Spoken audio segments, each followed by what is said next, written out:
tout va bien.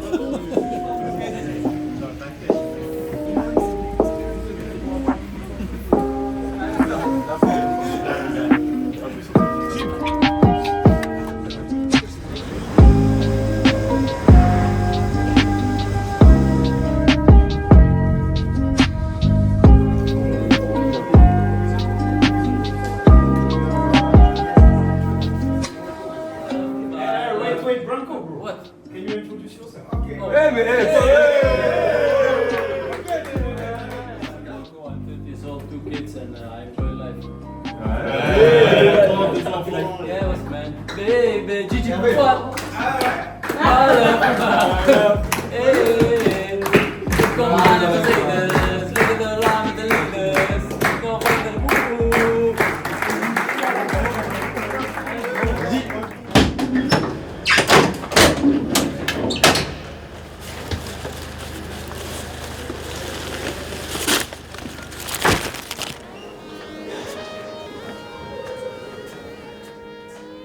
Je m'appelle Axel Rennes, j'ai 27 ans et je suis intendant au club depuis 3 ans, 2 ans avec la formation et là c'est la première année chez les pros. J'organise dans la semaine tout ce qu'il faut, donc maillot, collation, matériel pour le staff, tout ça, pour que quand le staff et les joueurs arrivent, tout soit prêt. T'arrives combien de temps avant, etc. Environ 3h30, 3h avant, parce que l'équipe arrive 1h30 avant. Et ça me laisse le temps de préparer, d'être assez tranquille, vérifier qu'il ne manque pas des choses de dernière minute ou quoi. Personne, si, il y en a qui prennent 2 shorts parce qu'ils souhaitent changer à la mi-temps. Mais c'est vraiment des petits trucs comme ça, il n'y a personne qui a trop de manières. J'essaye de placer le vestiaire en fonction des affinités de chacun. Plus ou moins. Mais voilà, à part ça, ouais, il n'y a pas tant de petits trucs. En général, 2 semaines avant, on envoie les types de maillots qu'on veut à la ligue pour qu'ils valident et qu'il n'y ait pas de trop de ressemblance avec l'équipe adverse. Et après, moi, 2 semaines avant, je commence à bloquer les maillots face avant, face arrière, le badge, tout ça. Et au dernier moment, on a des petits badges pour le match day avec toutes les informations du match. Donc ça, je fais ça vraiment au dernier moment quand j'ai le groupe. Et voilà. Mais en général, ouais, 2 semaines avant, histoire de ne pas être pris dans la précipitation, on va dire. Après, c'est des choses qui sont déjà prêtes dans mes malles et que je réutilise en fait toutes les semaines, donc j'ai pas besoin de les modifier. Mais Comme quoi? comme par exemple, il y a la malle bureau où là, on va voir tout ce qui est écouteurs, chaussures, la cafetière, les assiettes, tout ça, c'est juste des ajustements à faire en semaine. Mais logiquement, j'ai toujours le nombre, j'en ramène plus, même comme ça, je suis pas que dépourvu au moment du match. On est dans un moment important face à des adversaires directs qui arrivent là et qui se succèdent. Donc nous, l'idée, c'est de continuer à travailler pour retrouver notre meilleur niveau. Là, l'idée, c'est de rejouer au top de ce qu'on peut faire pour prendre des points régulièrement et faire une bonne deuxième partie de championnat. Aujourd'hui, pour moi, la motivation, elle doit venir toute seule. Moi, je veux qu'on retrouve notre équipe, c'est-à-dire une équipe qui lâche rien, une équipe qui se bat sur tous les ballons de la première à la dernière minute, une équipe qui sait utiliser le ballon, une équipe qui sait mettre de l'audace. Moi, j'attends qu'on retrouve une vraie équipe du SCO. Ces derniers temps, on est un petit peu moins performant. Ça peut arriver. On a envie de repartir de l'avant sur un match à l'extérieur face à un adversaire direct. Et dernière chose, ce supplément d'âme qui fait qu'on a de la réussite de notre côté. Aujourd'hui, on repart bien pour vivre la meilleure deuxième partie de saison possible. Le maintien, bien évidemment, mais aller chercher tout ce qu'on peut aller chercher parce que vous avez le niveau. Ok les gars? Allez, bon match.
ce point pris aujourd'hui à l'extérieur. Merci aux supporters d'avoir fait le déplacement, ils étaient nombreux, donc merci beaucoup. On se retrouve à domicile face à Metz la semaine prochaine. Merci et à la semaine prochaine. Première titularisation en Ligue 1, ça fait du bien. Voilà. Un point pris à l'extérieur. Bah, on va pas lâcher, on va retourner à Angers. On va bosser. La semaine prochaine, ensuite directement. Metz. Et puis rendez-vous la semaine prochaine. Ouais, obligé de prendre 3 points à domicile. On va faire plaisir aux supporters. Ouais. Avec un petit clapping là.